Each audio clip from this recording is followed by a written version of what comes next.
Please read the manual carefully and watch the installation video. Note that the first hole of the slide rail corresponds to the first hole on the board.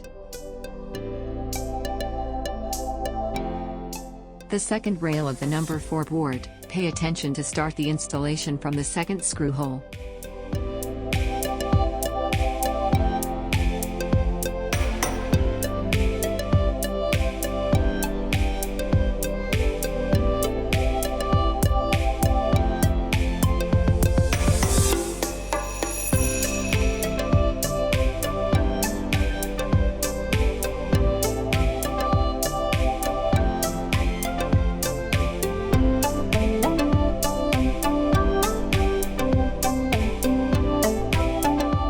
Note that the first hole of the slide rail corresponds to the first hole on the board.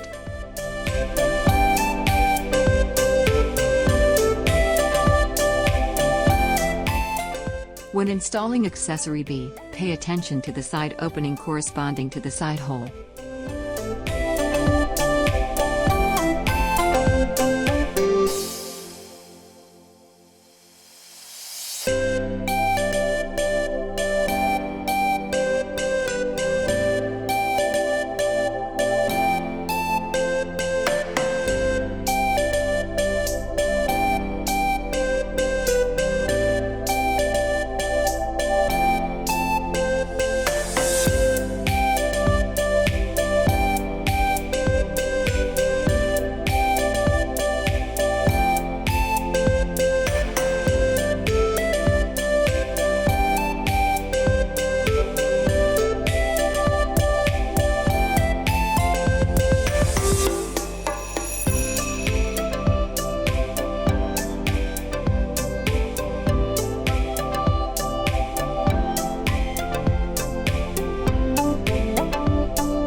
Pay attention to the installation method of the package screws.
When installing accessory N, pay attention to the side opening corresponding to the side hole.